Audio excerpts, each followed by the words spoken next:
Hello dear people, welcome to my video, which is having a pretty harsh title. Sonic Riders is better than Sega's All-Star Racing.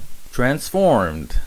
So, I'm not talking about straight game comparison, I'm talking more about the concepts. So this video is more dedicated to a certain user on YouTube, Psycho Josh.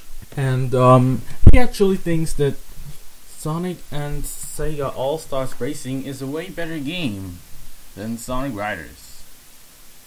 Alright. And his arguments are hoverboards are stupid and Sega All-Stars Racing Transformed got both physics.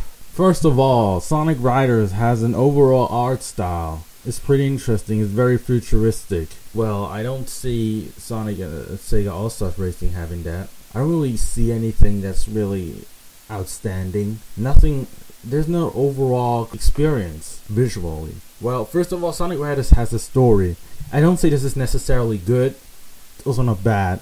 It has also some real fun cutscenes for Sonic fans in it, and I don't really see anything like that in Sonic and Sega All-Star Racing. There are no little things in there. There's nothing, no little references. There's nothing, just really nothing. Gameplay wise, why Riders is a better, what makes Riders so outstanding is that it has a complete setup gameplay mechanic. It has turbulences. If you know what those are, it's like this tornadoes or whatever, half pipes that trail behind you when you drive insanely fast. And your opponents can ride on them. Another thing are the types like power, speed, and flight. Many people have a lot of issues with that, but later on in the game, you can buy your board so that you can, well, customize everything. And I'm assuming that you have already played the game, of course. You can just do so much, and there are alternate paths. A lot of people say that those shortcuts are essential to win the game. Well, of course they are. They are in almost every game. And those aren't even really shortcuts. Those are alternate paths for each class of character. Those aren't really shortcuts.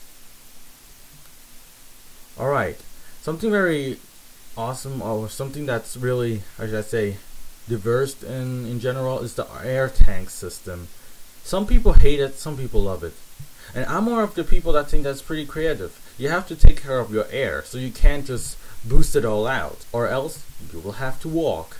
And it's not that you're walking slow. Sonic's top speed is 159 when he's walking, and the top speed of the slowest board is 131. You can actually win the race without jumping on the board. There is an upgrading system. If you have a certain amount of rings, you will be faster and have more air, so you will not run out of air anyhow. There are tricks that you can do. You have actually control of your tricks, and not like in the later Riders games where you have like absolutely no control, where you just press a button and it does the tricks for you. Actually, if you flip the stick in front, it will do a front flip. If you do it behind, it will do a back flip. And there are also certain shortcuts that requires you to either do a back flip or a front flip. There is an interesting drift mechanic. Instead of, I don't really like to call it the drift, it's more a power slide boost thing, I would say. Instead of, well, sliding your car, the character flips the board 90-degree angle and drifts within that direction, which you can actually control a little bit, and then boost off in that direction that the character is facing. That is like, you can do 90-degree angle turns very easily. Announcer in that racing game is not annoying. Unlike Sega All-Stars Racing announcer, which is always repeating the same line, sometimes twice in a row, which it gets really old really fast. The announcer of Sonic Riders blends in with the music, and, well, it doesn't really try to make jokes, which I really like. Another thing about Sonic Riders is it has unique and good music, like in every Sonic game. It doesn't just rehash the tunes that already exist.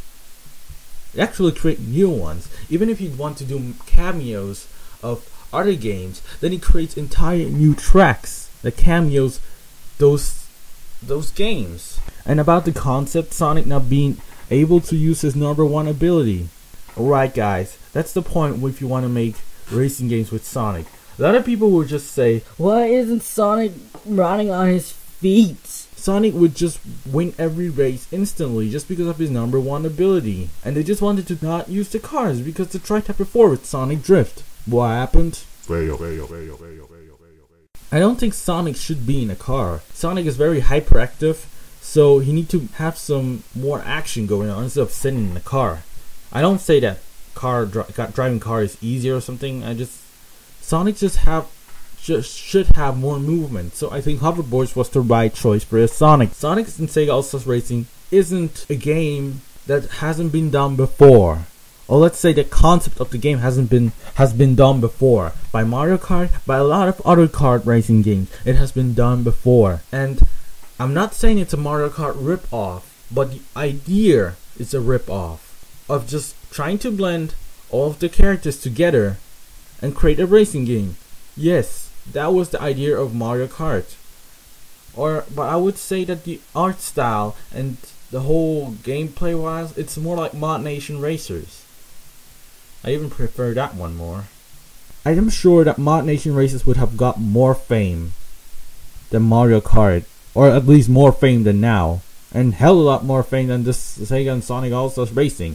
But the problem is, Mod Nation Racers didn't have any character or anything that let you know, oh, this is this character.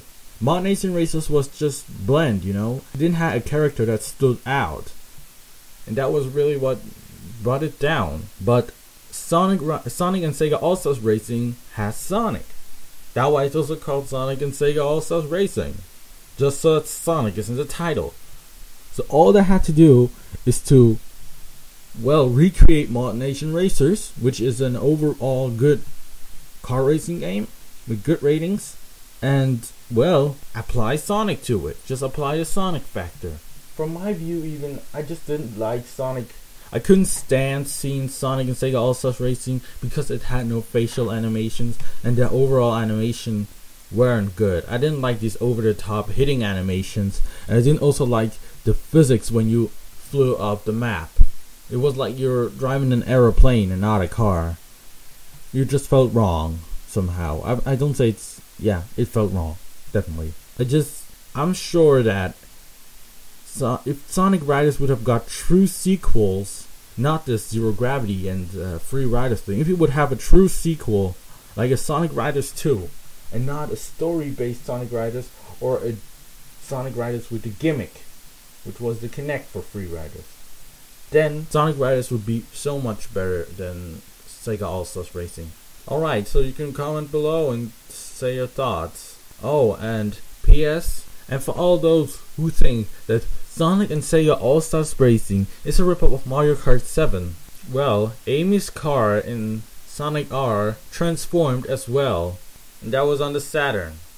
Pretty while ago, huh? Alright, so that's it for today. See ya!